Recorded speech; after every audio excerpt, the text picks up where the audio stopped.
And we're back here once again with another episode of the Cloud9 podcast, season 13, episode 15, as we have fully finished the competitive landscape for the 2024 League of Legends season, as the 2024 League of Legends World Championship has concluded. And as we talked about in our previous episode for our Worlds 2024 recap, T1 are your 2024 League of Legends World Champions. So if you guys are returning viewers or new viewers, then please consider subscribing to the channel if you have not already. Leave a like on this episode of the Cloud9 podcast if you enjoyed it, and comment down below. Also, make sure you guys hit the notification bell. That way you guys can get notified on whenever I upload a brand new video or go live. So I don't know if you guys currently follow me on Twitch. The only shows that will be there on Twitch is basically just the Cloud9 podcast. And basically when I get this other thing I have off the ground, then I'll be utilizing Twitch more, because the only reason why that I was putting content on Twitch for as long as I was doing it wasn't just to obviously grow it. That was obviously, self-explanatory. I was going to do that. I found out that basically X is just better for viewership in general. Like if I just wanted to have people see the show. So that's what I'm going to be mostly utilizing Twitch for, is just this show. And whenever I get this other thing going, that Twitch will be greatly beneficial for. And currently right now on Rumble, I am on season 11, toward the end of it, on uploading basically all the episodes of the Cloud9 podcast there. So that way, going into like next year, I won't have to just like download the episode and then just like upload it to Rumble. It'll just be going to YouTube, Twitch, and Rumble. So this show is only going to like X right now, because I'm not done fully, putting up the Cloud9 podcast on Rumble. And when that happens, then that'll be the third destination for it. But most of the streams and like the podcast, like the MSK show and the game streams will just be obviously live streamed on X. But yes, from here on out, until we know all of the rosters of the LCK and the LCS, because those are the next big major regions that should be having off-season news come up, and you will be hearing about a lot of rumors coming up very soon, because the free agency open period should have started already. I'm pretty sure it starts this week, or it usually starts week 1 of November. So we're getting very close to, getting that ready, and that's going to be a good thing, because we can have more episodes to talk about League of Legends, off season. And it's always so fun. Every single off season is very different from one another. Basically, if one certain key player goes to one team, then all the dominoes start falling. So yes, joining me here in this episode of the Cloud9 podcast to talk about the 2024 League of Legends offseason, because the LEC is done. We'll be talking about those teams, is Mr. Blanks. What's going on, man? How you doing? Not much, just chilling. It's over, man. League's done for the year. That's it. All roads just led back to Faker, and the LCK won everything. No, I'm not shitting, guys. The LCK literally won everything. MSI, World Cup, Worlds. Just everything. Why not just give them the trophy and see if we can basically compete with them? No, what you need to do is just put on one side all the Korean teams, and then let's see who else from the other side can just get there. Because at this point, I think Quandar Freak could beat G2. I legitimately think FearX could run the LCS if they wanted to. Oh, easily. Easily. Man, the 10th place LPL team runs the LCS and LEC. Let's be honest here, guys. Oh my God. Yeah. Could you imagine if any LCS team, they couldn't do this now. They don't have as much money and as much capital like they did before. Would you imagine if an LCS team just got Bin on their team? He would be the best top laner in the LCS for forever. Who'd be competing against that guy? That's true. Just imagine one of the teams here getting Zeus. Just, oh my God, just give him all the trophies, actually. But yeah, the LEC and LCS, LCK, there were a lot of great moments that happened this year. A lot of fun, a lot of ups and downs. Man, I think the worst competitive team to watch all year was Fnatic. I hope with this new bot lane, they can be a little bit more exciting to watch, man. Because watching them this year was just so bad. Oh my God. You were just watching a train wreck or a train crash about to happen, but you couldn't take your eyes off it because you wanted to see how it was going to actually crash. Yeah.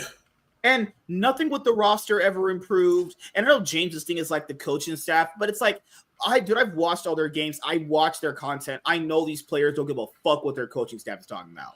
Like, they just straight up don't respect them. So it doesn't matter what good you're teaching them. They're not even listening, honestly, at that point, you know?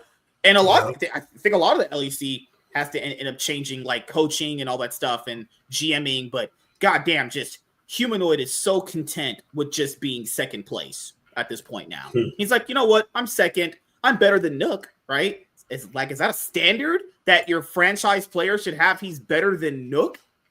Mr. Former Nuclear Int was his name. Good God. It's crazy how his name was Nuclear Int before, and he just, he hasn't really changed since then. Let's just say that. Holy crap. And someone's gonna be like, what about SK Gaming? What? Like what? They're just regular season kings, and well, they're sometimes regular season kings. But like, we were at playoffs. They were in the playoffs? You could have fooled me that they were ever in playoffs. It's like, if you know they do well in the regular season, you know that's where they peak at. That's it. They don't do anything else. It's over, honestly. But yeah, Chaz has the rosters, and we're gonna go over them in just a moment. Actually, there's some exciting moves here. I think the biggest one to talk about is obviously like G2 Esports, like with their newest additions. Like, can they still run the league actually? And keep in mind, guys, it's not just the same teams from this year. It's also going to be a new format, as well for each different split actually. So, what do you think, man? You excited for 2025 for the LEC? No, to a certain degree. You think it's going to be the same old thing? G2 probably wins like all the splits potentially. Yeah, because if you look at the rosters, and I'm pull up the rosters now. The rosters, 9 out of 10 teams have filled their rosters. There's one team that has not filled out the roster yet. You can get which is probably Rogue, right? Yeah. Okay. So, the top ones are the more exciting ones. We'll just start at the bottom. Okay, we'll start get there done. Let's do Team Vitality. Obviously, Team Vitality this year in 2024 was just an absolute train wreck. Like, they were a train wreck in ways that I've never even seen. This org has basically been Bizarro World compared to G2. G2 came into the league, won everything, made Europe happy with their international success when they were able to be internationally successful for the West. And Vitality came in the same year and has done basically absolutely everything opposite of G2. Only year they were competitive was 2018. Even that has asterisks to it. And then in 2019, I love Yamato Cannon, guys. I do. But Yamato Cannon swapped out Kikis for Mowgli, and then they just tanked again. And then basically ever since then, Team Vitality has just been a dog shit ass roster. Remember those super teams they had a while ago?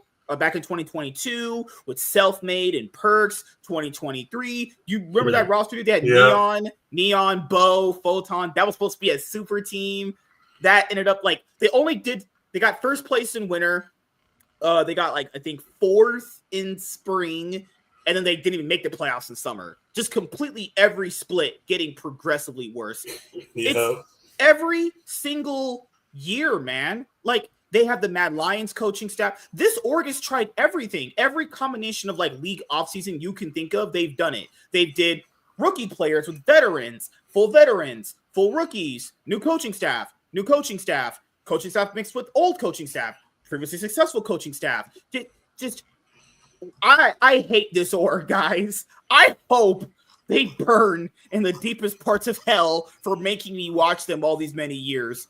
Just remember earlier this year, they were like on Twitter, we got second place in the split, guys. Yeah. You've not got second place. Like, why are you celebrating getting second place? You're a legacy org. You should be celebrating getting like second in playoffs or winning a trophy. They've never won a trophy. Guys, they've been here for 8 years. Also, they've never been in the finals. Okay. The highest they've ever reached was a third place match. Yeah. That's it. 2 third place matches back in 2018, and they haven't been successful ever outside of 2018. I hate this org. Like, Carzzy, I do think he's one of the better ADCs in the league, probably at least top 5, top 4 if you really want to flex him there. But he's not going to do anything with Hylissang. Hylissang hasn't been good in a while. Like, his last good split in recent memory was the LEC 2022 spring split. What was the last time he was considered good and an MVP candidate. Ever since then, he's just been certainly one of the support players of all time. Truly playing League of Legends out there. Linkus, he was that propped up jungler that was supposed to be from Karmine Corp's academy team, right? Then he had a chance at playing on Karmine Corp instead of Closer or Vitality. Both are French orgs, obviously, but one of the French orgs has way more of a fan base. Vitality have no fans. They have negative fans. I'd be surprised if anybody was a fan of Vitality. If you're a fan of Vitality, you just love getting fisted in the ass by your girlfriend. You just love pain. You know the motherfuckers that got no girlfriends. I stand corrected. You're right. You got me. Checkmate. All right, you win. Shit. Like, remember how they had Douglas, who wasn't great, right? But you could kind of see, I saw little glimpses there. You could make this guy work on some rosters. No, Get the fuck out. We got Linkus. Linkus straight up might be one of the worst rookies we've ever had come into the league and just absolutely shit the bed. Now, I get it. His team was dysfunctional. He had Vethio. He had Hylissang. Even Photon gave up on his team. And I feel bad for that guy because I legitimately thought he was good. I hope he finds a roster. I really do. He should not be just like not having a team. But I understand. He looked like he was practically griefing it on stage, honestly. So what do you think, man, about Team Vitality? You think they're gonna be like where I think, like 7th, 8th, like usual, maybe 6th? They'll probably be top 6. I hate you. Top 6. That's an accomplishment. Hell yeah, man. We're moving up in the world, boys. We're getting top 6 in a split. That's awful. Okay. Like I'm gonna rank these rosters minus one team. One team, I'm putting them straight 10th. But Team Vitality is bad. I don't know who Nako is. Who the fuck is from? He's an ERL mid laner. I've never heard of Nako or Zajac. I know the other players though. Set to be promoted to Vitality's LEC team. It says Nako is climbing the ranks. According to Sheep Esports, Vitality Beast LFL top laner. Oh, so they're promoting an academy top laner. Oh, okay. Okay. They got Linkus, they got this guy who else? Zajac, and then Carzzy and Mr. Int himself. So they literally kept their dysfunctional, shitty, inconsistent bot lane and Linkus, who couldn't play early game, even if like Jesus himself was risen from the dead and came back and helped him. Yep. So yeah, 8th to 9th, maybe 10th, if we're being really honest. Not 10th. No, not 10th. At not highest, there's one team. There's one team. Even if they get a roster, I'm putting them 10th. You probably know which team I'm talking about. You have no faith. You're like, nah, fuck that shit. I'm done. Team Vitality will be. They're definitely in the lower half. I'm just saying right now, guys, after watching the LEC from 2022 to where we're at now, going into 2025, I'm so done with certain rosters. If I see a glimpse of how bad they are, I am done. No more like, oh, they can get together. No, I'm done with that shit. You either prove that shit to me or I keep shitting on you. Because James will do that thing too. He'll be like, dude, you got to give him a chance. No, fuck your chances. Start doing it. How many chances have people given Vitality to win a trophy, be in a finals, and they just don't do it? Nah, you either make a finals or get second place. That's when I'll care about your roster org again. Fuck that org. Oh my God, just a fucking world of P. Diddy freak-offs and satanic orgies or some shit going on there. Why do they always fail? They tried every combination of league or like team building strategy. All of them. They tried every single one. Veterans, rookies, all of it. Just nothing's worked for them. Burn your org to the ground. Sell your slot to fucking, I don't know, TSM or something. I don't care. Good God. All right, Team Heretics. Yeah, what the hell is that roster? They got Carlson, Shale, they have Shale, Flack, and Extend. Okay, so I don't know the top, mid, or the support. I do know, you guys know Shale was on Team BDS. And as you guys know, he was debatably the weakest player on that roster. So getting rid of him, I don't think is bad. He never really had any true upsides. It feels like a lot of these LEC teams are just promoting like their academy players up and just going to pay them a cheap contract. That's what it feels like.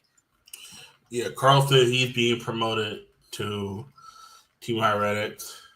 Okay, a lot of promotions here. They said he won both domestic titles and ended up at top 4. Oh, okay. So they probably just want to be like, okay, he did good in the ERLs. We'll give him a shot. That's it. Because, like, guys, we're going up 2024. Team Heretics was an absolute shit show. Flack is the only one staying. What do you think? You think this roster, just from paper alone, you think going to do anything? That looks like about 8th material, too. 7, 8, 9. just a coin flip. Doesn't matter. Just flip that shit. Yep. I can't trust this org at all, man. This org stinks. They had Jack Spectra as an ADC. Remember that guy? They went for 3 middle laners in about a year.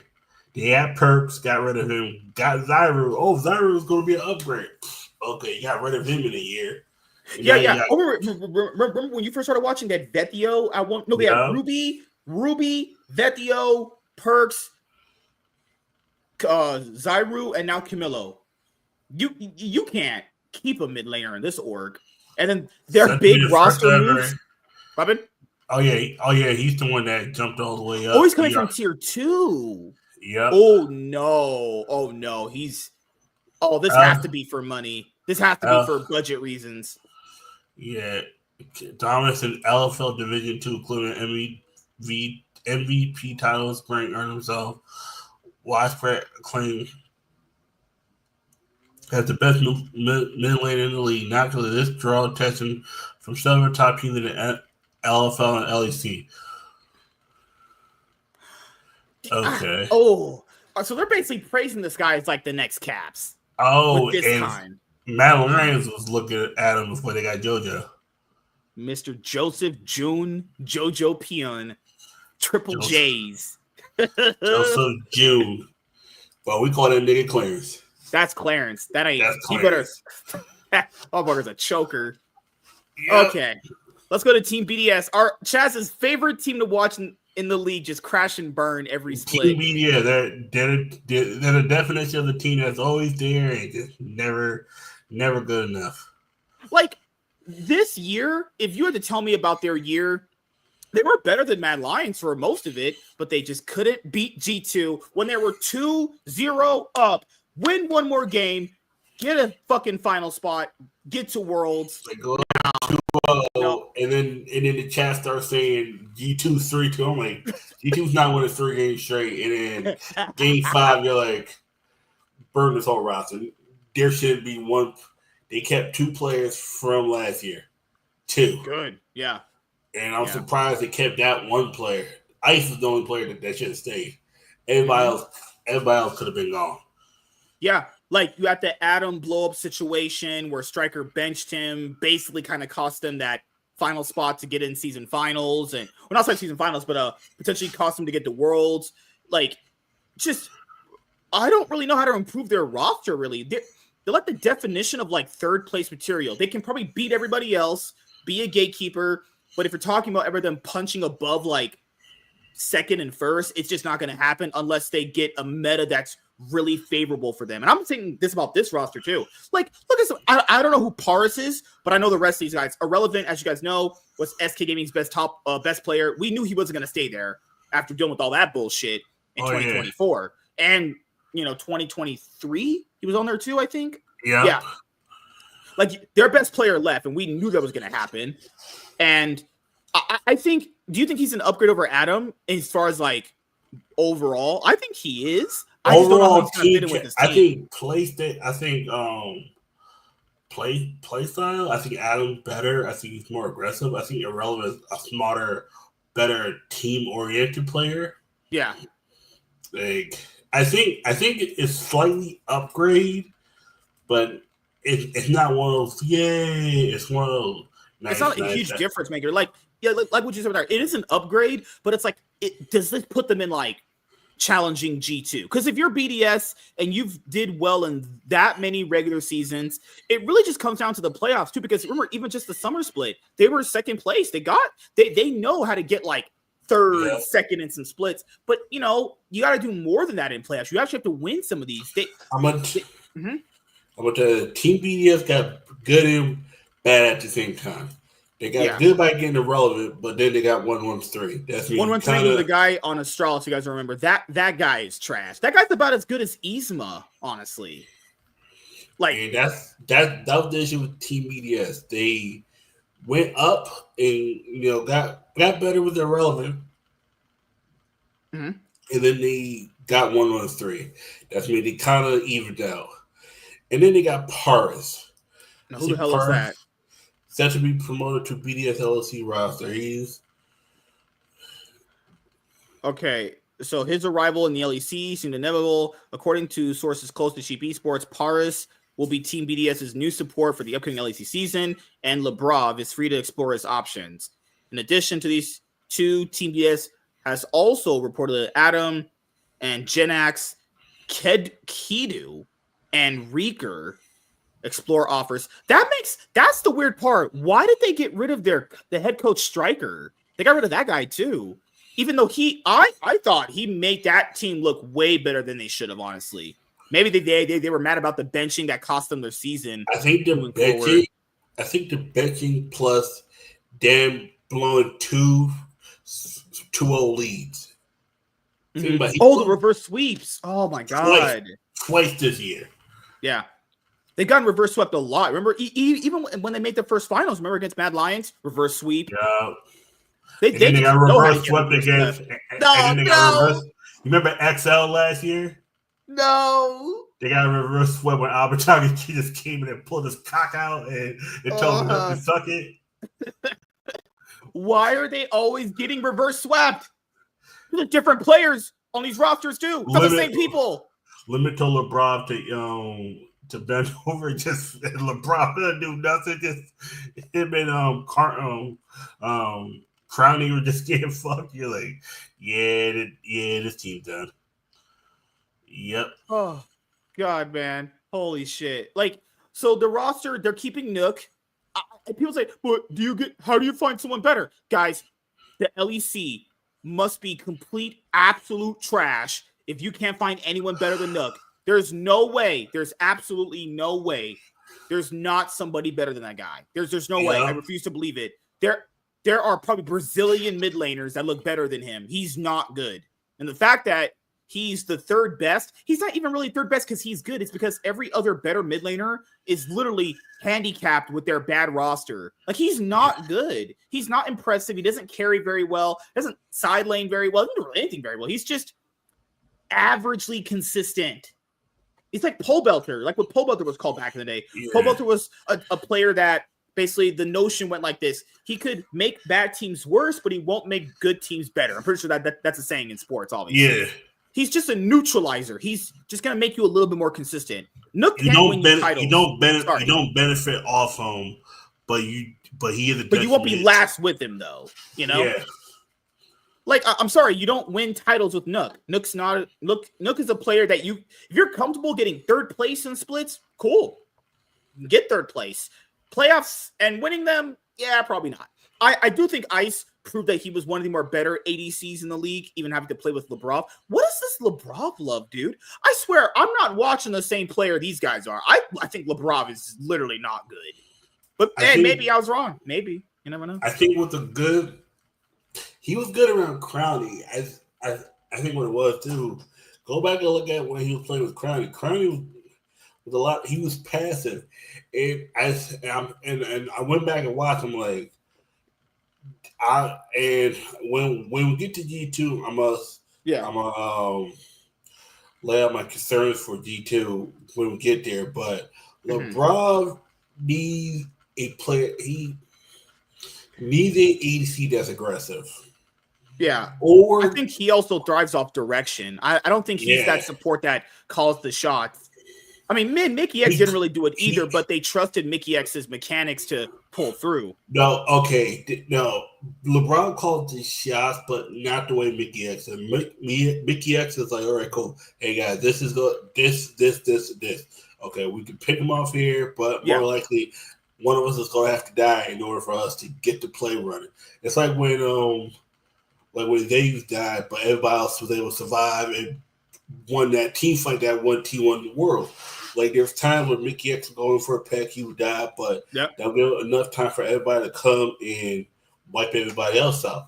The whole thing with LeBron, he does it, but he's like anytime he's passive. That means he doesn't want to take risk where they're not calculated. And sometimes that's good because it's like, all right, cool, you know when to go in, but sometimes it's bad because there's times where your team, where you need to catch your enemies off guard, your opponent, and you don't do it, and then they're like, all right, cool, and then they just go on their way. It's like, and that's the thing with Rob that made me worry. Now he's on G2 with Team BDS. He was better with crowding. But also, he's free to do whatever he wants on Team B. Like outside of like maybe Adam, who else was going to challenge him on what he thought he should be doing? You know, like outside of Adam, none of those players look super confrontational. I don't think Adam didn't even really challenge him because Adam was on the other side of the map most of the time. Yeah, I agree. It's one of those things where I think Irrelevant is an upgrade. If this Pars guy is going to be one of the best supports, that is going to be a decent upgrade for them if he pans out to be. Yeah. But I still like the actual core, your mid jungle. I just don't see them being a championship winning duo. I'm sorry. I think the pieces might be there, but the mid jungle is like, nah, I'm so good on that. All right, SK Gaming. They moved on from Irrelevant to go back to their previous top laner, GiantX. GiantX wasn't even a former top laner. He's actually a role swap top laner. He played mid for them before, back when the LEC got rebranded back in 2022. He role swapped the top, became their top laner. He got kicked out for Irrelevant. Now they're going back to him.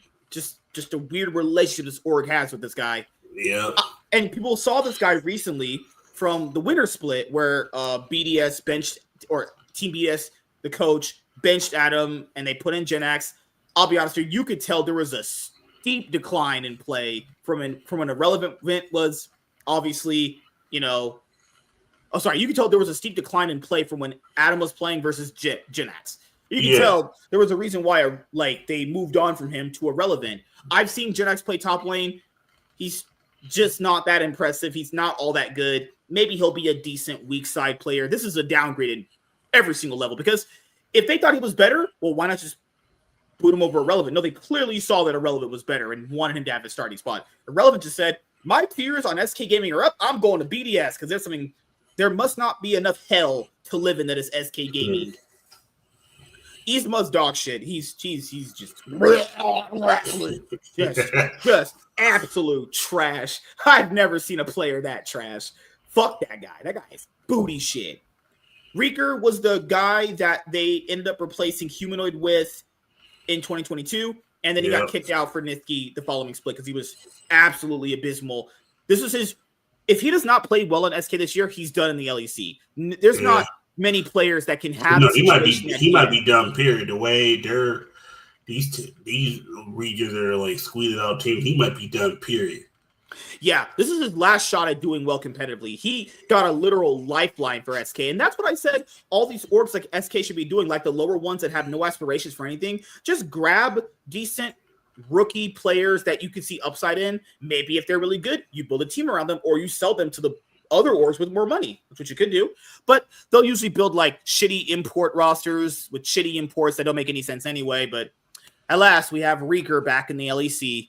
Rahel, he was very good with Rahel, with his support Luan earlier this year. SK got rid of their bot lane of, what was their bot lane before? Oh my God, it was shit. Exakick and DOS. Exakick, yeah. They got rid of Exakick and DOS for Rahel and Luhan, and they actually got first place in a split since spring 2015. Now, I will say there's asterisks to that. A lot of the other teams you can tell we're not giving a fuck about the regular season. G2, we're like, I don't care. G2 knew that all roads led through there. BDS, they were like BDS were a decent regular season merchant, and Fnatic started out undefeated and fell apart. And then SK Gaming themselves didn't play that good. And Matt Lyons just decided not to even want to play that split. Yeah. Like, all right, cool. They's like, they're the definition of let's play minimal effort and see if we could get it. And these motherfuckers got it. Like, that SK Gaming split, people are probably going to look back on the history and go, but hey, man, they got first place. Yeah, if you weren't watching that split, you would think just by the results, they probably dominated that split. No, that wasn't a dominant, like, we crushed the league first place split. That was kind of because, like, other factors helped them become the first place team. They had a decent record, and they looked better, but the same issues kept propping up even when they got a new bot lane. It's good they kept Rahel. I think he is. He should be on a better team, in my opinion. He shouldn't be on SK Gaming and suffering in that purgatory of Diddy freak off hell. I don't know who the fuck Loopy is. Oh my god, if that guy Loopy sucks, people are gonna make, oh my god, so many jokes about this guy. Or is he Loopy on the stage? What's wrong with this guy? Is he Loopy? Oh no. What happened to Luan? Did Luan change his name, or is that a different guy? Loopy set to join. Nope, this is a new guy. He's from an LCK Academy team? He coming from the one split in the LA with S13E16. Oh, he's coming from Mexico? They're reporting people from Mexico? Are you serious, SK? How bottom of the barrel are you scraping for imports? But what? He is set to replace Luhan, who was chosen over him last summer. It was between Loopy and Luhan, it says. Oh, he was the first. Oh, okay. And his former teammate and D+ Kid Challengers. The team's second choice this offseason was Jun, initially being their first option, but he ultimately chose. Okay, yeah, even Jun knows if you go to SK Gaming, you'll have no career. Oh, I'm glad he knows that. Yeah. Thank God. Like, I mean, if he's a better pairing, good. I just wonder why they didn't go with that guy before if they thought he was the better pairing. I don't think he was able to come from one split. GiantX Demo Academy. Oh, okay. I mean, where do you think their roster is? I think their roster always basically goes like this. There'll be a okay team. Yeah. That might do some decent regular season, but then they'll just bomb out in playoffs. They're always either a 6th place team or a 7th place team. No matter what roster, no matter what year. Some years they were straight up 10th. Actual trash. Or this year, they kind of punched above. Are they going to be one of those teams that punch above, or are they going to be one of those teams where it's like, okay, you're just like a gatekeeper of like 6th place? They're going to punch right in the middle. Yeah, that's where I see it too. And then we have Rogue. Wait, to be fair, I want to say this. Remember, we read articles earlier this year or last year. I remember it was one of the episodes, one of the past seasons. They might sell their LEC slot. Remember? There were rumors of them selling their LEC slot. I think, and I could be wrong, and I'll admit if I'm wrong, they might actually sell their LEC slot. I think that's the reason why we haven't seen any roster moves. Yep. I think the only person that's on contract right now is Larson. The rain was they said he's gonna be back, but it's like I don't see this org here.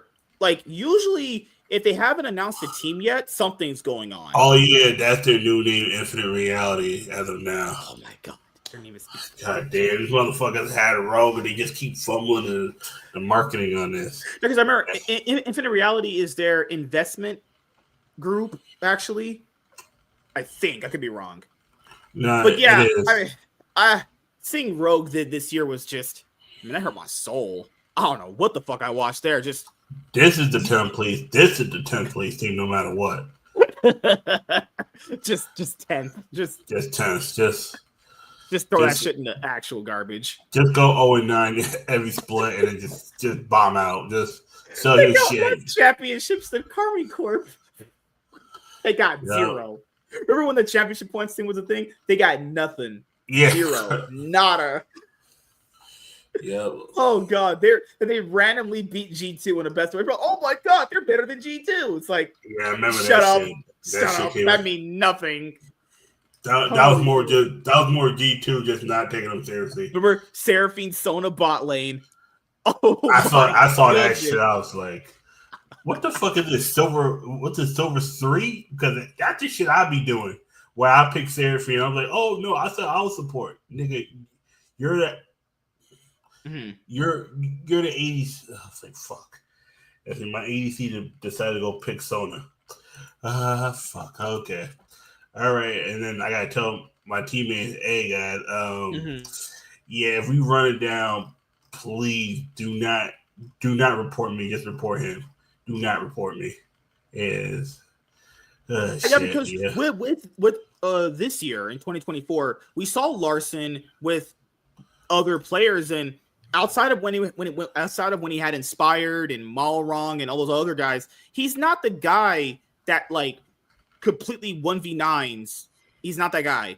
He's not even the guy that really can maybe make clutch plays. He was really good at a single point, but there were certain players around him that made that more of a facilitating play style. I don't know what roster they're building. I don't know if Ro's going to be in the LEC in 2025. I would just say sell your slot. You already want to sell it. Get the fuck out.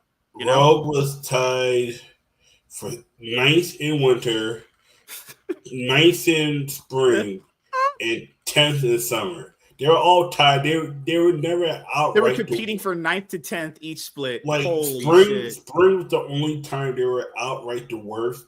Or no, like they were outright the ninth. No, sorry.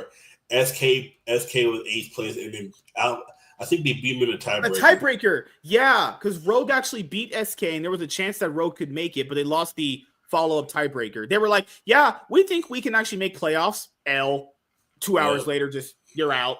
Get the fuck out. We don't need to see you anymore. Oh, and also the other thing I'll say about SK Gaming that I forgot to bring up with them in a second is they always start out randomly undefeated, and then they'll just lose it gradually throughout the split. SK was 3rd in winter. Yep. They were 8th in spring, and then they were 1st in summer. That shit. Remember the split where they kept choking every lead away? Oh my god, that BDS one. Remember that BDS one? They were winning the entire. That mentally destroyed them. Oh yeah, and then that one team fight, and then the game was over. Yeah. Where fucking Exekick as Zeri ease over the wall and challenges a full power Olaf and just gets L'd. Like, absolute man. SK Gaming versus Carmine Corp, pure just cinema. That might have been one of the worst League of Legends games ever. That shit was trash. That looked like one of my silver hits where we're getting ass kicked the whole time, and then motherfuckers want to team fight one last time, and they wear him down the middle lane, and then I just ult for 5, and then my misfortune gets a pentakill, and we just end off. I remember a time there was a silver game where we only got 2 towers at like 30 minutes. We were getting fucked. They all bundled together. I Seraphine ulted, and then Misfortune comes from the side and just obliterates all of them because Misfortune had Bloodthirster something else, just fucking murdered everybody. I mean, that plus Maokai in the jungle kind of make sure that they didn't move either. 2 stuns. Because our fucking top laner was Orin. I don't know where the fuck he was at. He comes out of nowhere at the end. Because our middle laner was Azir, and he was trash. Fuck it. Oh my god. The stuns, they get obliterated. Like, they got like a minute timers. We just go down. We cracked the and the only towers we took were in the mid lane. That was the only lane. Our bot lane, it's weird. Their bot lane was Lucian, Nami, but they weren't doing shit either. It was just it was like a stalemate the whole game. Our top lane was getting his cheeks clapped in. It was so I was like, God damn, you suck. You suck. I will never play solo queue with people your level again because there was that game where that Gnar he lost us 3 towers in an inhib at 2 minutes, and he blamed us when we were winning the game I was like, never again. And then both games, it was not just 1-2. We both were winning bot lane. It wasn't our fault we lost. Yasuo's, remember that? The Yasuo's went 0-7 and both. I was like, what? We're just getting Yasuo's this bad. This done. Is what happened. Our jungle and bot lane were winning. Yeah. The solo laners were losing their lanes. They were losing so astronomically bad. It was pathetic. And that's motherfucking SK and Row. They just be losing lanes. Not even funny. It's like there was times Marcoon will and even SK too. They'll have a lead and then they'll misplay a fight and then just you get enough time on a timer and you just tear down the towers and you just. There's times where I've seen the team be literally only have 2 or 3 towers down, be like 10 solid or not 10 solid, like 7 solid behind in gold and still win. I'm like, yep, that's all it takes. And then boom, that's SK. Let's go to Koi. So, as you guys know, this was Mad Lions. That Mad Lions has been an org in the LEC since 2020. Yeah, they've been here since 2020. Various ups and downs. They entered that Koi partnership at the end of 2023. Ebai was Koi before with Rogue. He didn't like the direction of how that partnership was going. They chose to mutually dissolve it. So he chose to partner with Mad Lions, thus creating Mad Lions Koi. And then now going into 2025, they're just going to call it Koi. I have no idea why Ebai. Hey, I love Mexican women. I dated them. Man, them fucking vaginas are just juicy. But Ebai, this name is terrible. Why are you so obsessed with that name? That's a trash name. Remember when they were Koi before, guys, in the LEC? They were bad. Yeah. Now, this is a much better roster, you could say, than last time. But I hate it. Like the same thing with like R7. Why can't we keep the legacy branding that teams already have? The biggest reason why people can't even get into like being a fan of some teams, changes like this keep happening. There's nothing super consistent with some of these orgs. Like imagine being a Mad Lions fan since 2020, and then now they're just Koi. You're just supporting a whole new org at that point. No, like, exactly, and that's the part. But I'm from a business side. I do understand it. He's probably putting in the most money. He wants to have the org being called his name. It's understandable. I get it. It's just we just lose brands like that in an off season. So the only and then you do lose fans like that too, because it's like, why are you calling it this instead of just keeping it a name before? Because I own the company, I'll do what I want. It's like, okay, egos will kill companies. That's true. And as you guys know, their roster isn't changing that much. They're just making one change. They're just swapping out Fresh Ass for JoJo Peon, a.k.a. Clarence. The first LCS to LEC transfer. Yes, that's true. Do you see their roster getting any better, though? Like, yeah, JoJo Peon is going to be an upgrade. But I know a lot of people are doing this thing they do with rookies. They're like, well, the first year was kind of good, so in the second year it'll be better. First of all, that's such an up and down thing. That's so 50-50 if they're going to actually get better. Like, Merwin was pretty decent at some points. I'll give him. El Yoya was pretty meh, if you're being honest here. Like, he's supposed to be like the top 4 jungler in the league. He really wasn't all that good this year, honestly. He technically was the top 4 jungler. That's the sad part. And that's by default because. And then you have Super Ash. He's just God. Who the fuck? Oh, you think he was better than Dev? I was like, okay. You better than the world champion? All right, cool, yeah. Say, hey, Super. How about you say you're better than Google Yuzi? Super, how did facing off against Elk go? Oh wait. Oh no. Oh my God. Talk about getting fisted. Fuck all that. How did Phil go against the motherfucker from Game? Was it Game that beat him or PSG? One of them two. Yeah, beat them. Yeah. How the fuck does it feel to go against? Was it Easy Love? Is it Easy Love? Easy Love? You got beat by not Jackie Love. Easy Love, nigga. You got beat by a nigga named Easy Love. Easy Love, you out the goddamn door.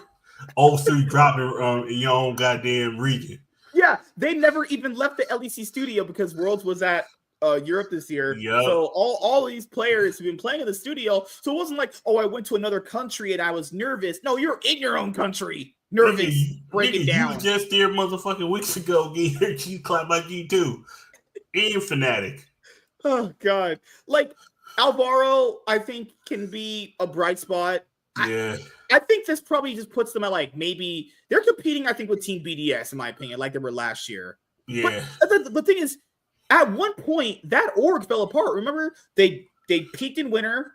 Spring, they were just trying to just fuck off. Winter was their high point. They got to the finals, lost 3-1. 3-1, yep. Mm-hmm. Yeah. Spring, they got knocked out. No, they almost got knocked out by GX. Then they got knocked out by someone else. No. In spring, they got knocked out by Mad Lions. And then they got knocked out by like tally of all motherfucking teams. Oh, yeah, you're right. Yeah.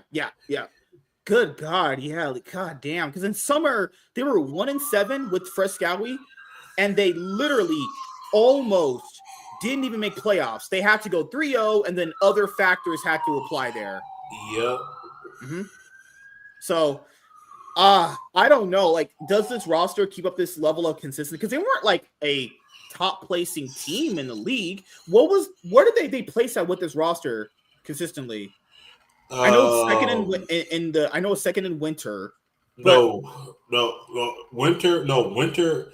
I mean, in the regular season was fourth in regular season, but they were second overall.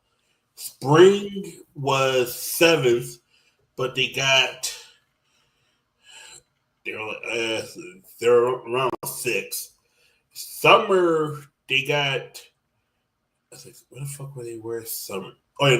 Summer they got clapped the fuck out. They got 2-1 by BDS, and then they got 2-0 by KC. KC got them the fuck out of here with ease. KC won. So that's what I'm trying to say. Like, how I know people are excited for Jojo Pion, but let's be honest about Jojo Pion. He wasn't all that good this year for being hell no. If you're looking at both spring and summer, I guess you could count in regular season with that too. The player that you think he needs a lot of resource investment to him. The reason why he didn't work on Cloud9 is obviously for many reasons, but the main two that we've talked about in the show is that when he was on EG, he had like all the players investing into him, and he was also legitimately himself playing good. Like when you're the star player on the team, he got all the resources. LeBron James, Cleveland Cavaliers before he went to Miami. Yeah, that was easy. All the resources, and you saw him pop off. He was also, like I mentioned earlier, was legitimately playing well as a player to get to that point too. But when he was on Cloud9, I even said this last year as a caveat to why they wouldn't do well with him, even though I still thought they would, was that they weren't going to invest all the resources into him like EG did. And you guys saw that if he's not getting all the resources, or he has some level of direction because he pointed to Inspire, giving him a lot of direction, he's gonna look just as bad. I don't know why people are hyped about this move. It's cool that it's an import. It is on like the surface level, but if you look at it from a player point of view, that's a player you want. This guy was known for being late and not taking shit seriously. That's what you want in an org. A player doesn't even show up to meetings, doesn't give a fuck half the time. I don't know if this team starts doing bad, the mental implosions are going to be insane. I would love to see it. I need to see the content where he melts down and cries. I need to see it. He's not home with mommy anymore. Can go to mommy and be like, hey, yo, mom. Hey, what's up, my nag? I need some chicken, dog. Yeah, he can't do that over there. God. So, yeah, I don't know. It's a very 50-50 move. It could be one of the best things ever, or it could just straight up be one of the absolute worst decisions, honestly. I just don't see their core roster getting better from last year. But I don't think so either. They're just like BDS. They're about the same. They're just meh. I think Corey. I think Corey's JoJo PL got overall better than BDS was irrelevant. Yeah. Their main competition to me is just either BDS or it's going to be fucking Fnatic or Carmine Corp at this point now. So that's what they're going to be competing with. I hope it works out for him. But after what he did Cloud9, I can't do the middle finger on YouTube. Sorry about it. I was in my mind flipping him off. JoJo, he fucked up their chemistry because the issue is you needed two players that needed resources, and You can't funnel resources for Berserker and JoJo. You gotta funnel for one, and the other. And JoJo's not really good at getting his own resources. Yeah, he lanes good for like an LE like a LCS caliber player, but he doesn't really know how to translate those leads out of lane. We saw that with the LeBlanc games. Like there were more moments they could have got and pulled ahead against 100 Thieves or even FlyQuest, but they just never knew how to do it. So, all right, let's go to Karmi Corp. Everyone's favorite French org finally made some roster moves, and they did what I knew they were going to do. Let's start with the Yike pick. Remember how James was like, they shouldn't take Yike. I know they would have. It makes perfect sense to take Yike. He just won the last 5 championships. Yeah, 5 out of the last 6. Yeah, it makes perfect sense why if a player like him is offered to you, you take it. Now, that does not automatically mean he's going to play as well as he did on G2 because he doesn't have caps anymore. But this is going to be good for Yike. And people to see how good he really is. Was he only that good because he had a roster like G2's, or is he actually just good on his own? If he's just good on his own, then the next time on G2 is going to be looked at as, okay, he really was that good, and he had the benefit of the players. So I think this is very important for Yike, because if you're a player that won that much, you got to be coming out swinging, honestly. I don't care what split it is. This guy used to be on G2. He won championships. You need to look good here. Because plus now you're more likely to be the best player on this team. Because they kept Kana. I don't know why. Why? That guy literally was just playing Farm Simulator. I don't think he even participated in a team fight. Oh no, there was times where he was just getting cowered. AFK'd. That guy that might be one of the biggest paycheck stealers ever. Yep, and then you got Vladdy. The 2 things is gonna happen. There's 2 possible things that gotta be Yike. He either has to be the best player, and he's gonna have to step up his game immensely, because it's gonna be Yike, and we don't know who the second best player is. We don't know at this moment. Or Yike gets exposed, and not exposed, but he doesn't look as strong as he needs to be, because you got Kana, Vladdy, who are not good.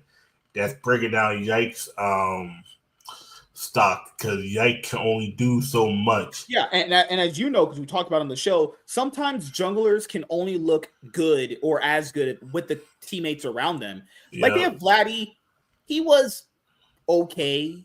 Yeah. He was about as good as Jackie's, really. They're about the same. They were just okay. Nothing as a detriment. He was much better than Sakin. Holy shit. Oh he looked like a fucking upgrade over that. Karmi Corp wasted 2 splits on him. Smacking. Remember? He had the voice com video where he was just smacking on gum. Oh, that's the worst video ever. This is trash. I would have been like, yo, chill with that shit, my nigga. You gotta chill. If I'm playing on stage concentrating in front of a crowd like 100 people, you smack like that. Coach, referee, can you get this hood inward? Tell him to stop smacking.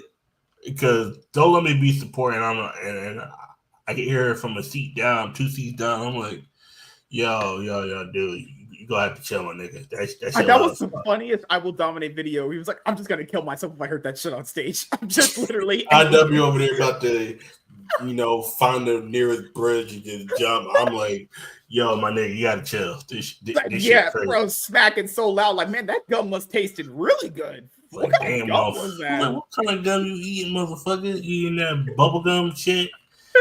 Little bold bitch, like, dude, that shit loud as fuck. And then you have Kalist.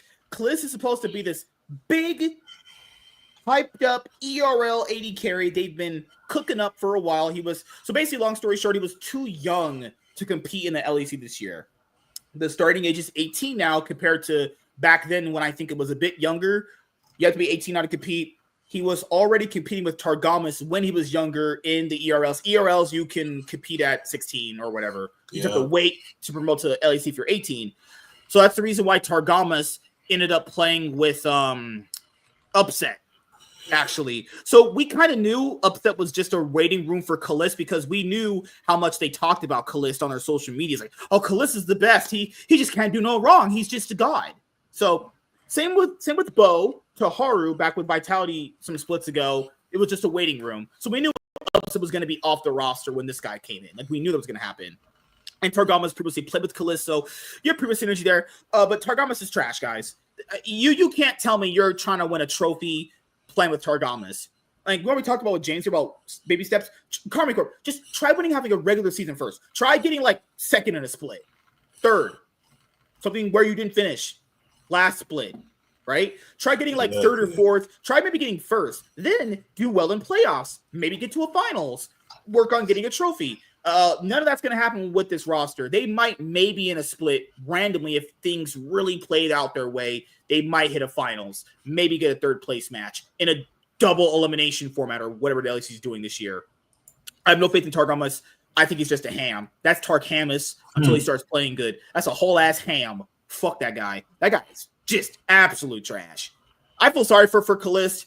Kalist has to basically come into the league and play with Targamas. The rumored player earlier on was Mickey X because they wanted that big deal of like Yike, Mickey X, and Hansama for just Kalist. That's pretty ballsy on G2, and at least Karma Corp realized, wait a minute, we should probably get a better jungler than Closer from last year. Now, did Closer deserve to be kicked? I don't think so, because junglers really do depend on how good their other players are, but if you're looking at just his last split, like we knew if he didn't pop off, it didn't look that good. It wasn't going to be good from the offseason. What do you think about Karma Corp, man? Do you think it's going to be better this year, or at least starting in winter, or no? It depends on... This is a tough team because Yikes will have to be the best player starting in the winter. He has to be the best player. I don't know about Vladdy. Kama, I have no faith in. We already know about Targaryen. We know about him. And Kalista is like that. G2 was willing to trade 3 players for him. Should say a lot, but that also doesn't mean anything. Yeah, because G2's always they always want to do ballsy things like that. That's just their thing. It's like knowing that they already probably was thinking about getting Skewmon to somebody else, and because they say they made the trade and they traded Hansama's Yike and Mickey X to Karma Corp, right? And they actually, had Yike, Hansama, and Mickey X. Okay, say on G2, G2 probably there's a good chance that G2 probably gets I don't know, they get support. They probably get somebody at support. They get Skewmon, and then they have Kalista as the ADC. It's like, all right, cool. But I'm not sure about Karma Corp.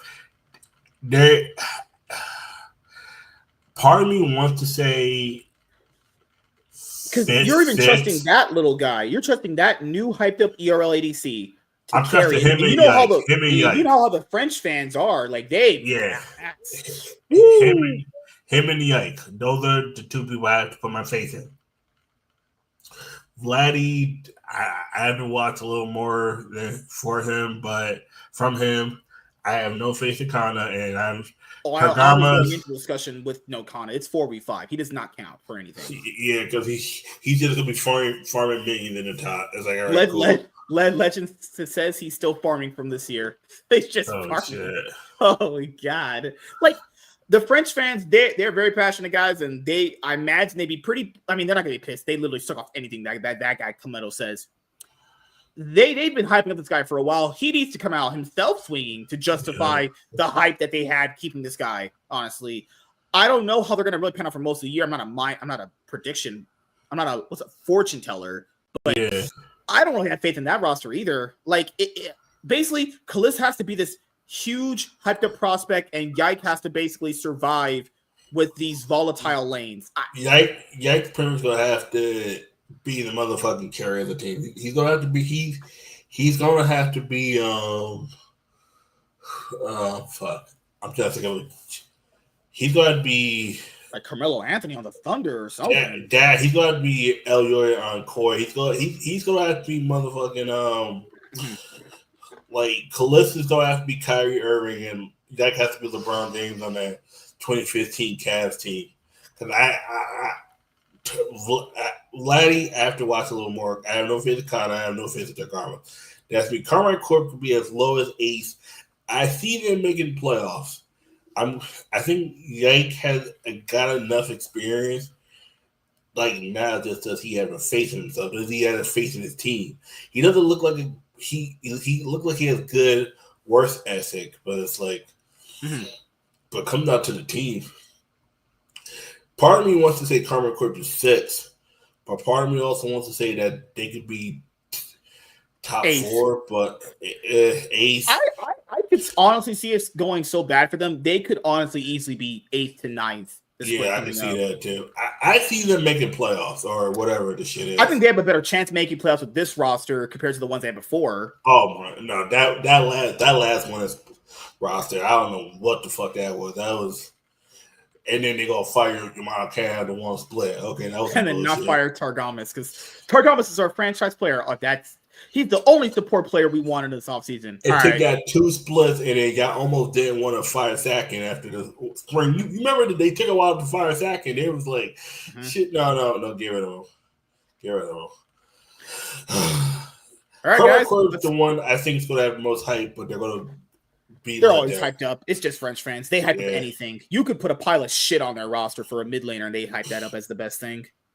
Yeah. All right, let's go to GX. So their roster has actually changed a considerable amount.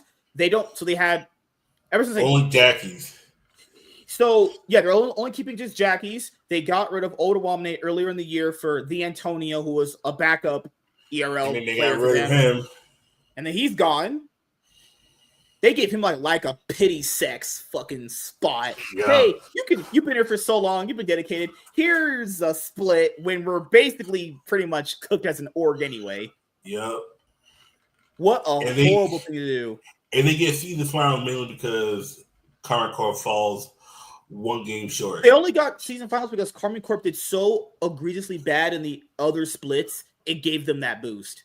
Plus, Karma Corp needed top 3. It was like, goddamn. Karma Corp needs top 3. It was like, fuck. Closer, who was on Karma Corp, he survived. Actually pretty lucky he got another shot given his level of play, but keep in mind, like earlier, junglers on bad teams can kind of make them look worse. I'd swap him out over Juhan. It made no sense to get Juhan anyway. We knew that wasn't going to work. Yeah. Like, remember, guys, it was Peach, then Juhan, and Peach was there when this org was called XL, and it's like, why are we just importing Korean junglers? Like, guys, the biggest problem with junglers is the biggest upset to them is that they can communicate effectively on the fly.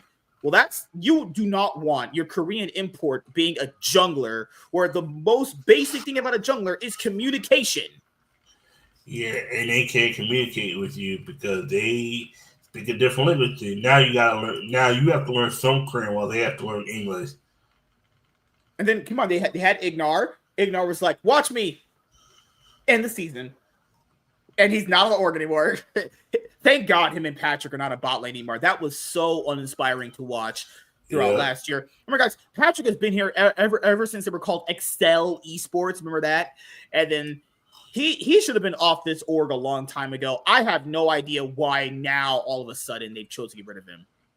He must have played it so egregiously bad that he was just like, I'm done. Or maybe he retired. Or maybe he just wants to take a split off. He's been playing for a very long time. I remember back when he was called Sheriff, and now he just looks like a fucking bitch pussy. But shit. He was always that player who was like, but he's like Patrick's top 4. Like, I would take any other player over that guy.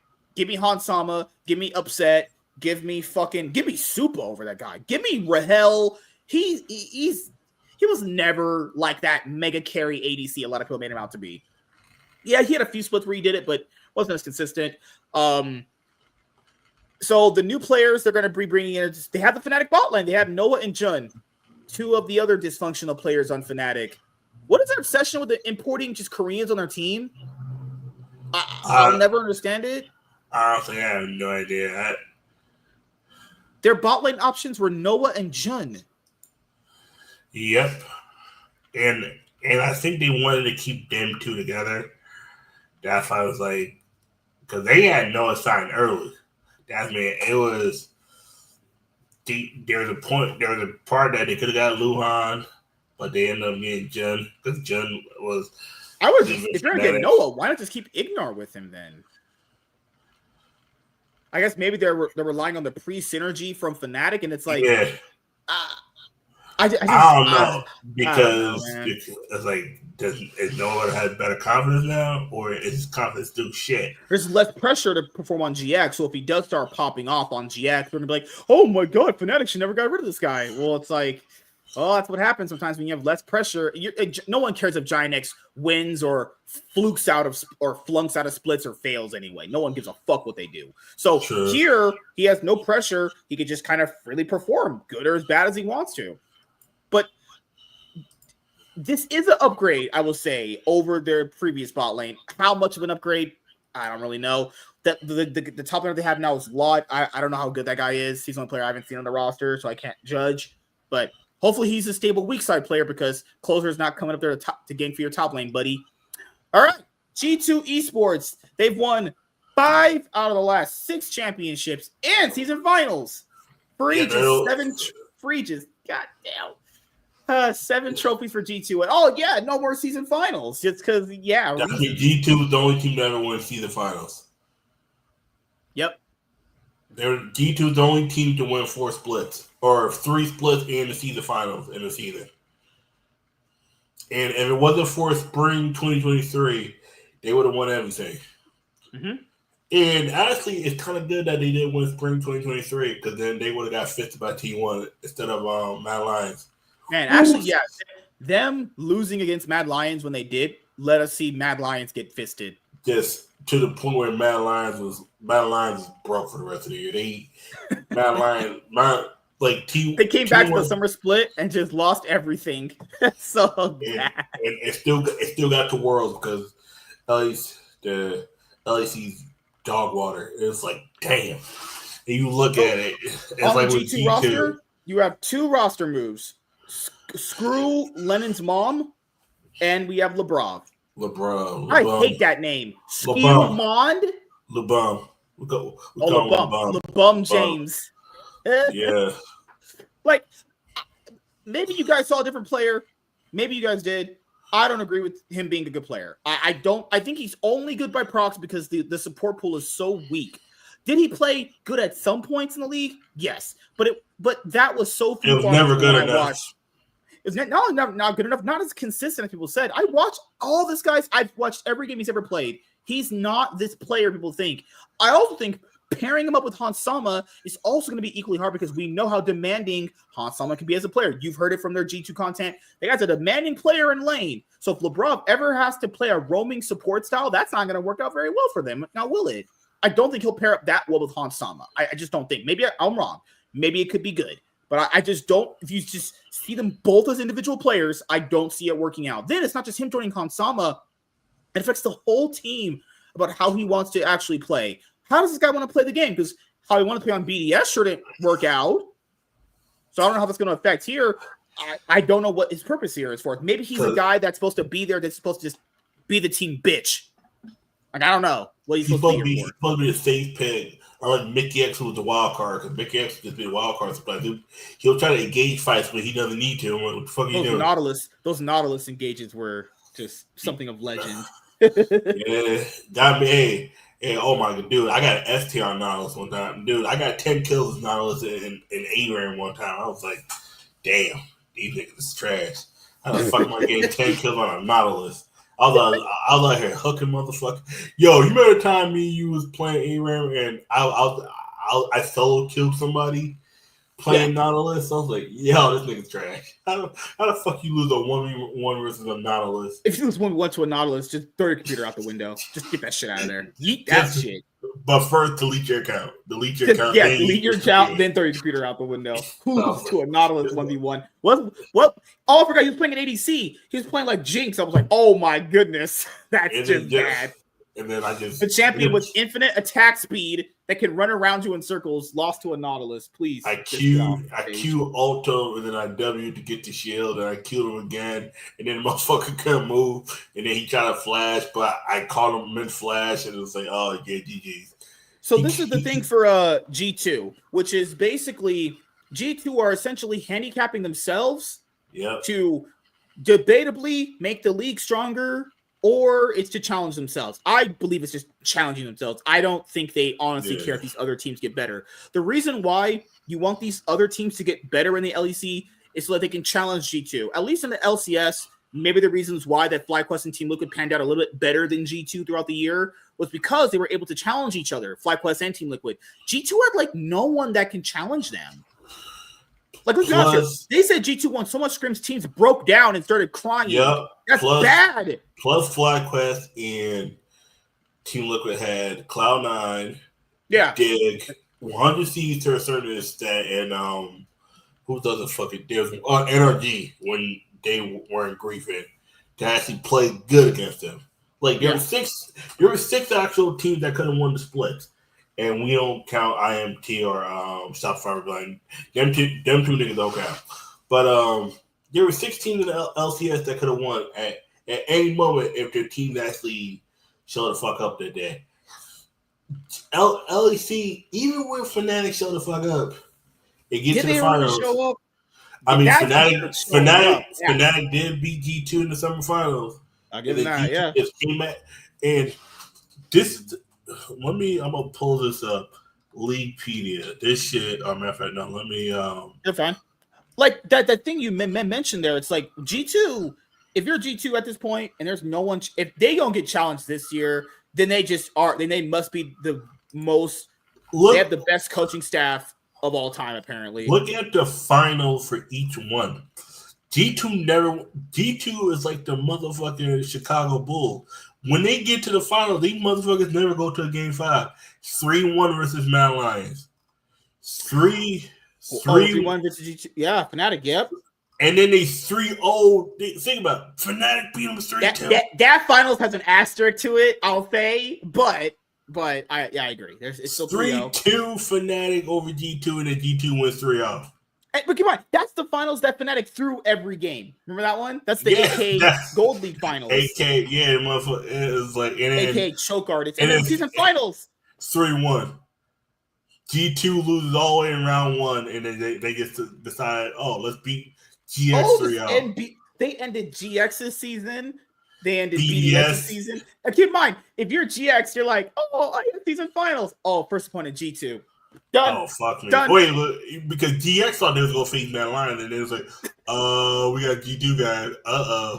BDS just clean sweeps SK the fuck out of here. 2 3-0s in the loser bracket first round. It was like, get these SK was like, we're good. No, that nigga's ass. And then G2's 3-2s BDS. That BDS was up 2-0.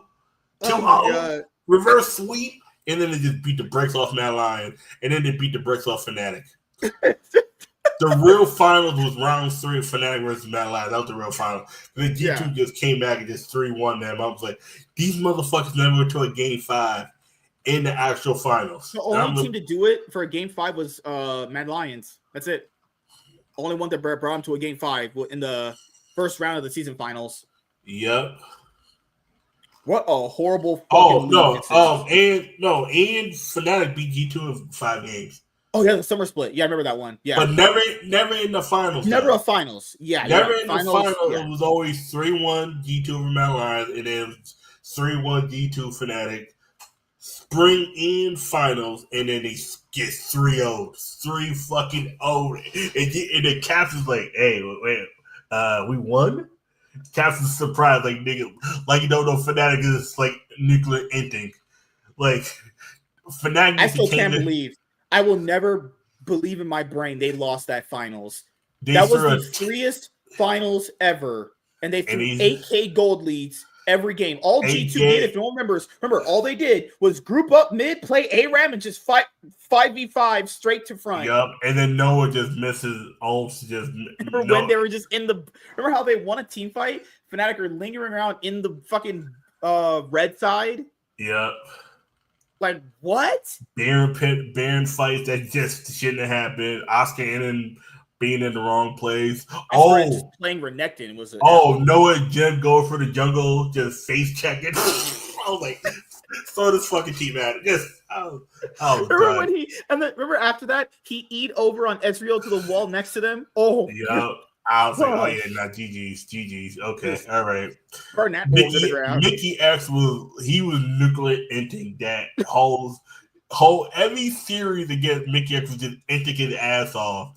And after they won that championship in summer, Yike was like, I think that was our worst split. No shit, Sherlock. No shit, nigga. You shouldn't have won that shit. You won because Fnatic needs to change their name to Nuclear Enter. I've never seen a team just int that hard. And then they didn't even. You think with a series as close as that should go to 5 games? Yeah, No, just clean 3-0. 3-0, just a clean fucking 3-0. And then you think, oh, G2, they lose to Madeline in the round 1, and then they get to the finals again. And then G2 gets there. We finally got them, guys. Nope, 3-1 again. This is our chance. No, nope, 3-1 again. This is another 3-1. Well, speaking of G2 and Fnatic, since let's be honest here, these are the best. Well, G2 is the best org in the LEC. Fnatic are just competing at this point. For Caps, I mean, let's be honest here. Like it's just like the Faker thing. They'll just get the most out of every player because they just are the best at their roles in the leagues. Yep. So the guy Scumon's probably bigger of a question mark because I've not seen this guy play. And G2 likes taking risks.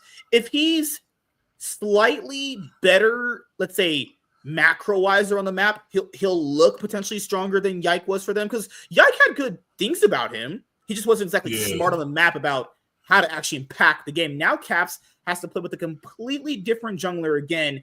He doesn't build synergy with junglers. That's just never his thing, honestly. He just never does. And the chemistry part is what really always kills them in the long run. We'll have to see how that'll play out for this now. And and the crazy thing about BDS, who wasn't in Worlds because they're garbage, made an offer to him while he was there, but he declined. He was on the academy team, and they offered to bring him up, and he said no. He was like, if I go up with the main roster and I replace Shea when I have to play with Lebrov, I might have to throw myself off a bridge. Yep. And then keep in mind, guys, that BDS roster was consistently like, if you just have it right there. Go back to it. The LEC regular season page you had, the Leaguepedia one, the third tab. Keep in mind, that BDS, if you scroll up through all of their regular seasons, third, second, third. Yep. Second in winter, fifth in spring, second summer, and overall they were third in points. He was like, nah. That's how you knew that roster sucked. But overall they were fourth because they didn't get to Worlds. And who eliminated them each time? Mad Lions eliminated them, and G2 eliminated them out of the top. Just always getting eliminated by G2. Remember that was the series where each game just got progressively worse. Oh, it's kind of really close. Game 1, and game 2. BDS was up 2-0. Then Mad Lions came back 3-0. I think that was it. What the fuck is this? Look, winter. G2 beats them 3-0 in upper bracket final. And then they get eliminated by the Mad Lions. G2, once again, BDS finally takes off a game, 3-1. Then they lose to Fnatic 3-2. BDS didn't even get there this time. But Fnatic, they did G2 in round 2. And then Fnatic, G2, and then G2 beats them 3-1. That's not a rivalry, guys. And then once again, G2 BDS round 2. G2 down 2 games to nothing. G2 pull off the reverse sweep. Gets them the fuck out of here. None of their series. God, people are looking at that. Must be a good rivalry. G2 versus BDS. Nah, that's not a rivalry at all. That's trash. G2 had a hand in knocking you out or get you knocked out in every split. You was in the upper bracket finals twice, and they knocked you out. And then you was in the lower bracket finals with G2, and they knocked you out of the playoffs. G2 is BDS's daddy. G2 is BDS's daddy. No, think about it. BDS is up 2-0. I feel so bad for them. I feel so bad for them. It's so bad. BDS is up 2-0. In each game, they played that like relatively one of those games, worse. They got absolutely so rolled. I felt so bad for them. One of those games was so bad. Game. Oh, no. Remember the roll swap ones? Oh, my God. Lebrov called G2 was going to lane swap. For some reason, BDS don't understand, even though this would happen in scrim, so they would know it's coming. Yep. Don't lane swap. They got this is so hard. Look, he was going to cry. I felt so bad for him. Yeah, Adam in the top lane said, why am I going to get Hansama and Yike? And then he just gets absolutely fisted, and LeBron's telling him, hey, Adam, come down to the bot lane. And Adam just goes back to top. I'm like, okay, yep. BDS is done. Just burn this team. Just get rid of everybody. I can't do it. That game was so bad. And then let's go back to Fnatic. But real quick, let's go back to Team BDS about Skumon. Skumon at one point, if Skumon actually went to Team BDS, I'm not sure who G2 would have got. They probably would have found somebody. But anyone would have joined G2 for being honest here. Team BDS would have had irrelevant. Skumon possibly Nook Ice in. They probably would have kept LeBron, probably. But Team BDS had to go with the one player that actually wanted to come to Team BDS in 1-1-3.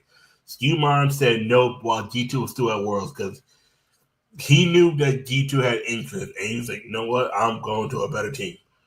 And he chose Raid. And now on to Fnatic.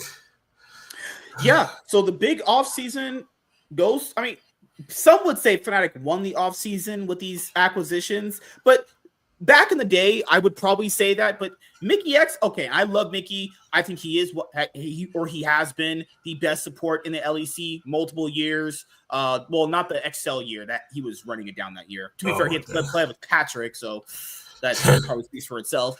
Speaking about Patrick, where Patrick gonna be at this year? Homeless, unemployed in Berlin with no internet. Should be outside, butt naked after he was playing how bad this year he was. Holy shit! Yo.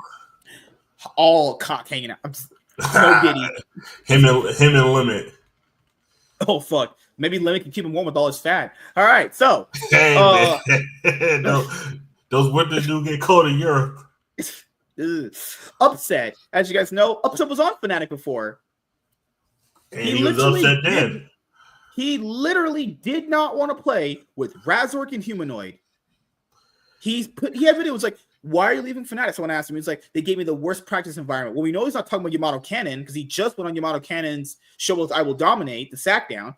Who do you guys think he was talking about? It was Wonder, Razork, and Humanoid that were there. Hillithing was kicked for Ruck. Because reasons, right? He literally did not want to play with them. He's going to come back to Fnatic. I do finally want to see this guy lift the trophy. I've seen this guy play forever. I do think he's top carry potential material for an ADC player, but he's going to have the same dysfunction as he had before. I don't get it.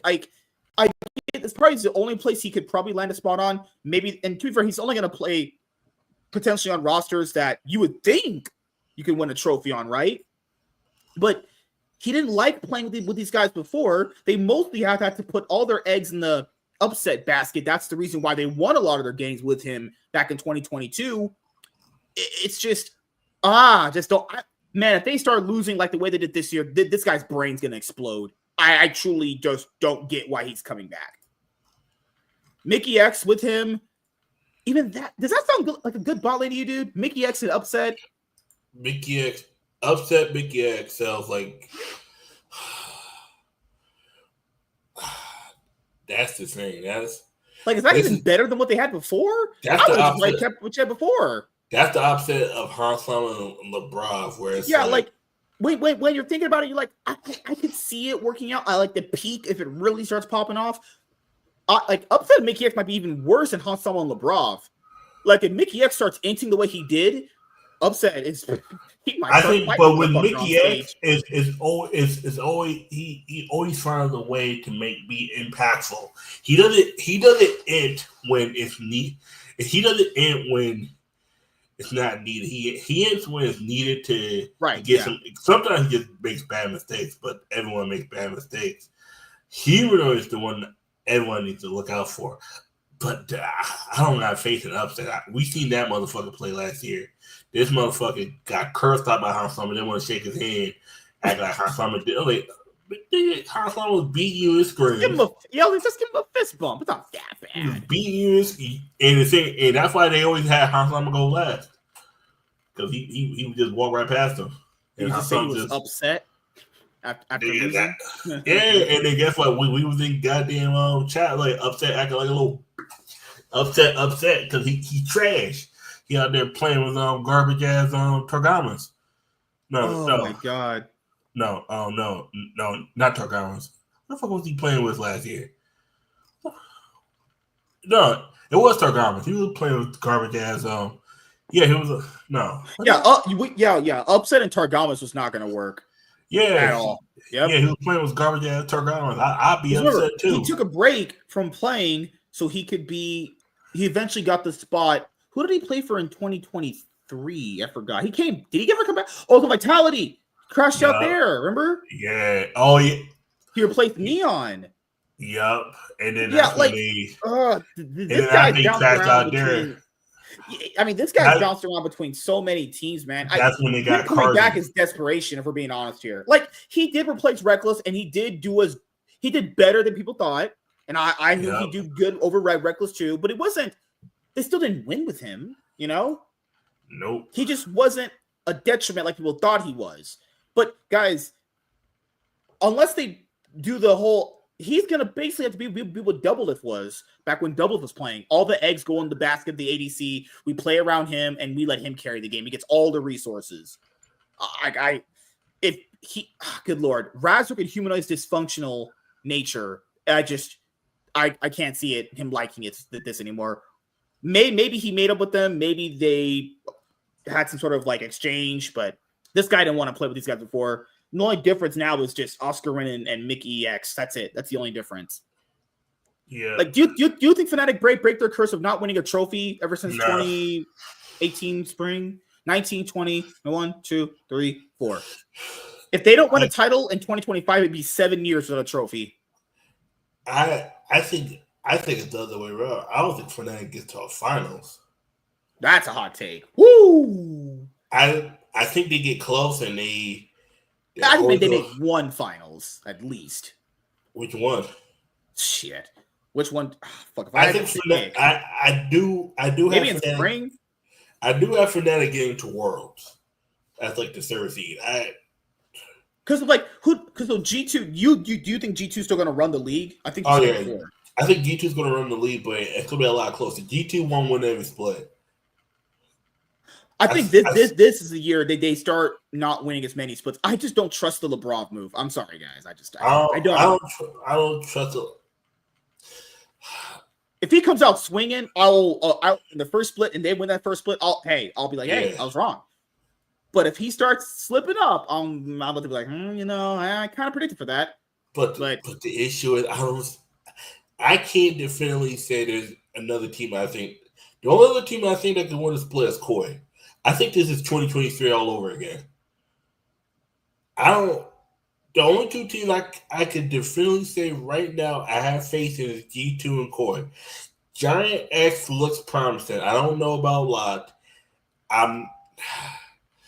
Last time I seen Closer, he was one of the better players on Cartwright Court, but that doesn't mean much because they were playing with Corpse.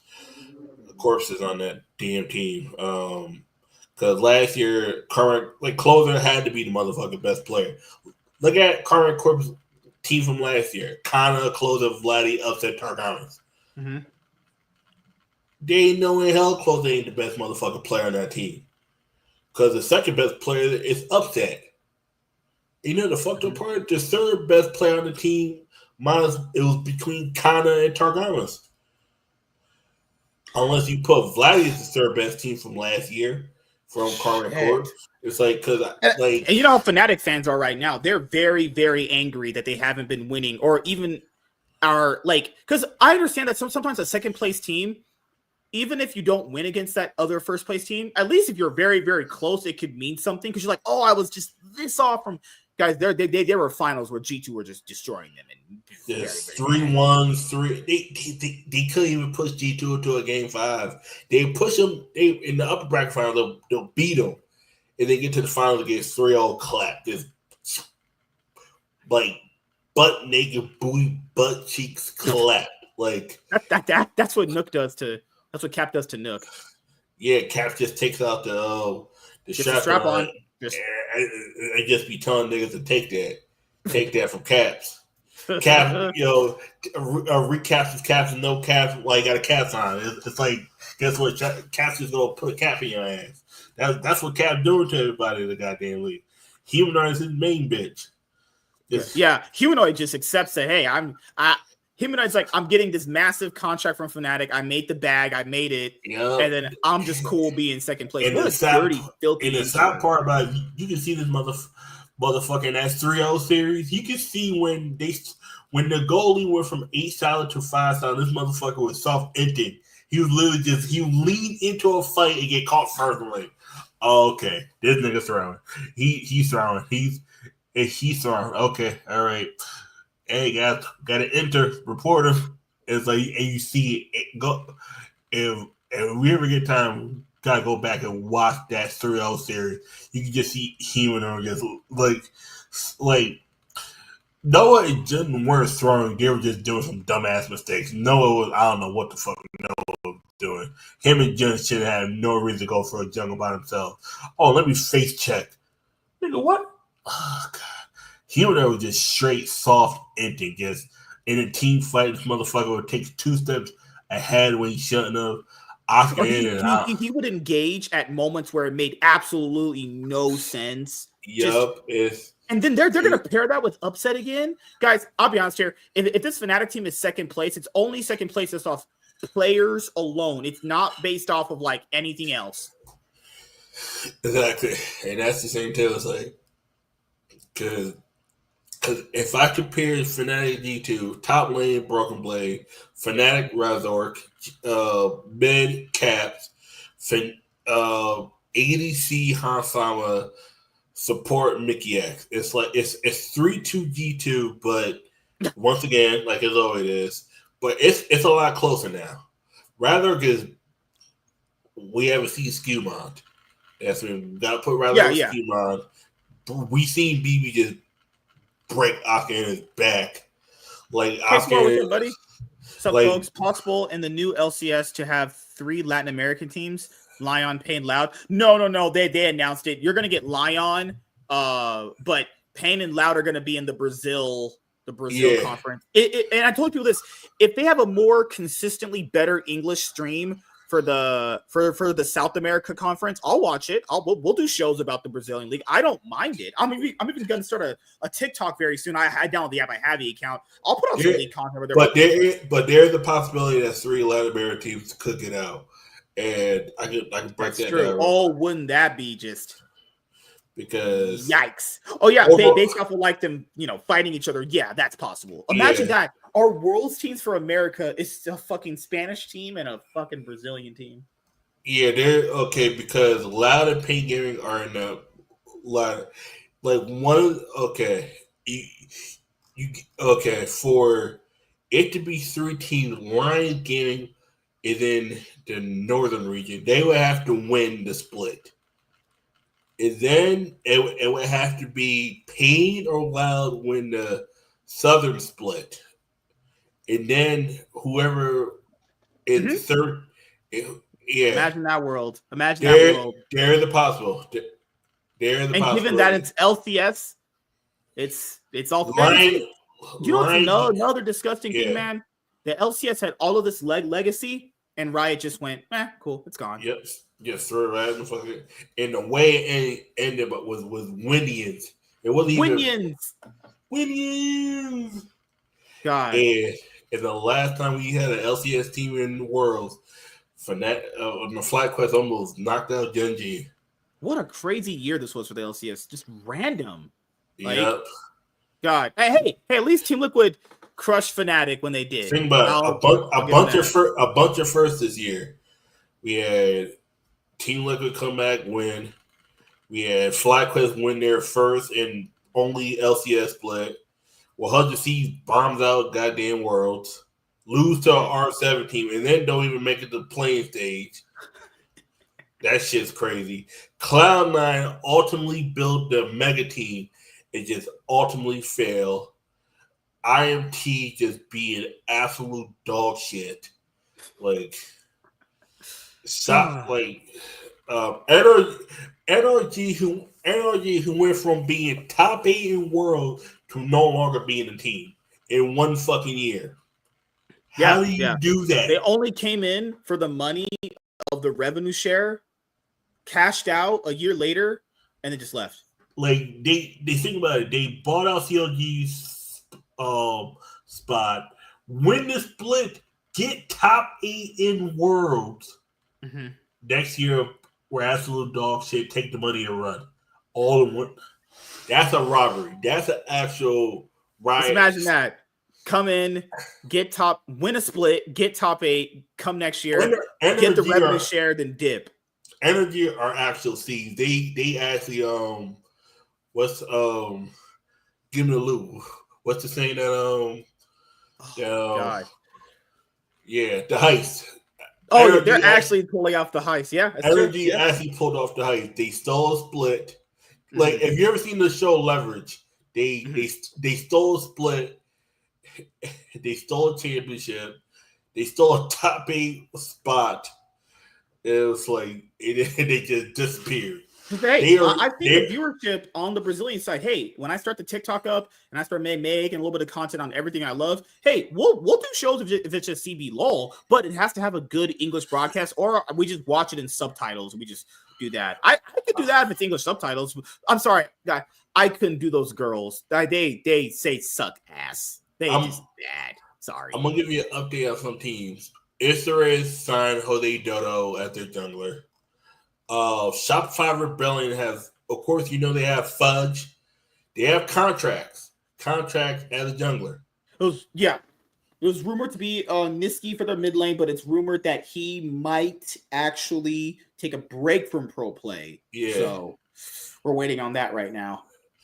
B-Voice is at right now is the he was their best player. It makes perfect sense. It's sales. I forgot where he's coming from. Is he role swapping? Yeah, I remember Sayo. I remember who that is. Yeah. Damn. Okay. So go back. Who are these? Some of these Brazilian rosters. Do I know? Oh, Trimby. Trimby is going to be on Vivo Keystars, right? Yeah. Yep. Vivo. That's the thing. Keep in mind, guys. Trimby is now going to one of these teams because they know they can build up their brand in Brazil better than coming to the LCS. I wouldn't be surprised if many of the LCS players that you know and love wanted to go to Brazil to build up their brand. Licorice on the Mexican team, they chose him over Summit. That's crazy. Summit just wanted to leave. That guy always leaves. He plays 1 year on a team and just leaves. Yeah. If Loud keep that same team, just throw all that shit away. I would say Loud will keep 3/5. Redbird is the one player they're talking about. He's gone, more likely. Leviathan, we have no idea what they're doing. Red Candidates? Because I was thinking, which org do I start supporting in the CB LoL if we start watching? I don't know which one to do it through. So me, it's probably Pain Gaming, but it was, at one point I was kind of not rooting for Loud, but Loud was like best. Furia has a really cool logo. I'll give him that. Oh, maybe Pain or Loud, probably. But that's the thing is, I know if I support an org called Pain Gaming, God, I'm just gonna be getting some pain. Honestly, yeah. I know that fucking ride. Everybody. Oh, for 7 minutes had joy when Pain Gaming was up 2 kills on T1, and then T1 just came back and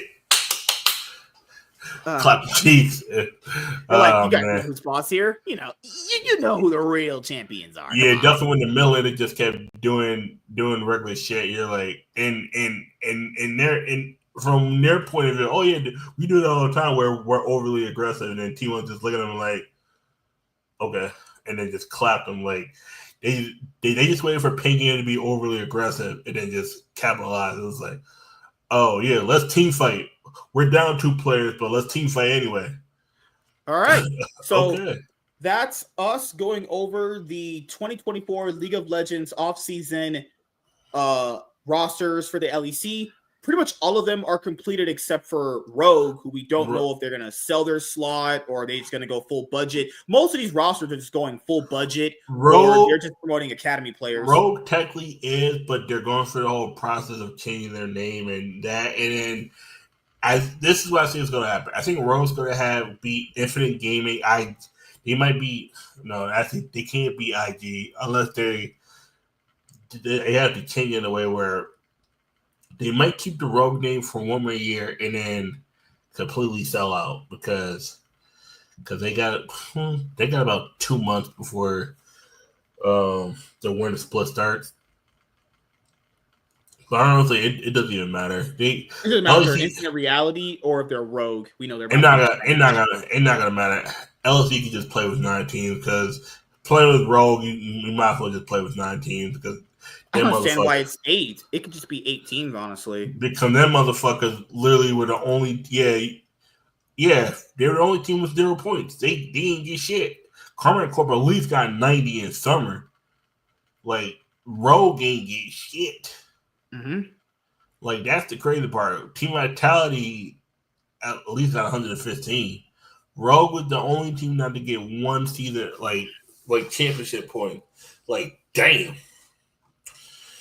Like shit, you was tied. You were either tied for last or you were outright last. All right, the last thing I'll ask you, man. You got anything planned coming up? You know, let the audience know about before we end the show. No, just be on the lookout for a video. I'll try to put some music in one video. I was like, okay, I got just re-edit it, take it out, and then put it back up. I'll try to be a little fancy. I was like, gotta do some editing work. I was like, nope, okay, that doesn't work. All right. Other than that, now just be on the lookout for Pokemon Yu-Gi-Oh videos and all that. Yeah. Hell yeah. So just want to let you guys know a few things here before we end this episode of the Cloud9 podcast, which is a thank you guys for all of your recent support on our Worlds episodes we did this year for season 13. We usually do that many episodes for either an off-season or Worlds or MSI. So if you enjoyed the show going into 2025 with the 3 international events, you thought we were making a lot of content then. Well, you're going to really, really enjoy 2025 when there's that 3rd international event as well. And even if the Esports World Cup happens, we'll be making content also, based around that as well. We don't care about the whole Saudi thing, so it doesn't really matter, honestly. But the only way to do another show is if more off-season news comes. So whenever more off-season news starts trickling in and it becomes very, very apparent we are in that off-season for the LCK and LCS, then we will obviously do more episodes of the show. So we kind of, at this moment, just have to play the rest of the episodes by ear. Usually when the season's running, we do, Sundays and Thursdays. Those are the regular show days if the season's running. But right now, end of the season, no league for about, a month and a half, honestly. So we're just surviving off of the off-season news. And then at that point, when that's all over, then we just conclude it here for season 13 and then pick up where season 13 left off going into season 14 for 2025. But I do want to say thank you guys for your continued support. It definitely does mean a lot. Currently right now uploading all of the Cloud9 podcast episodes to Rumble. So that way when all the episodes are uploaded, then I could just stream it to Rumble as well. This is the only show I'm putting out there on Twitch. I have other things planned for Twitch, working on consistent content, going to be working on getting that, going for you guys. I got my drive back to put out more consistent content. I'm going to be doing that. Then I'm going to be working on putting out more episodes on the podcast platforms after I get this Cloud9 thing done. And then I'm going to work on uploading all of the pre-recorded videos I've done on this channel to Rumble. That way, all the videos that I've ever done on the channel are backed and safe.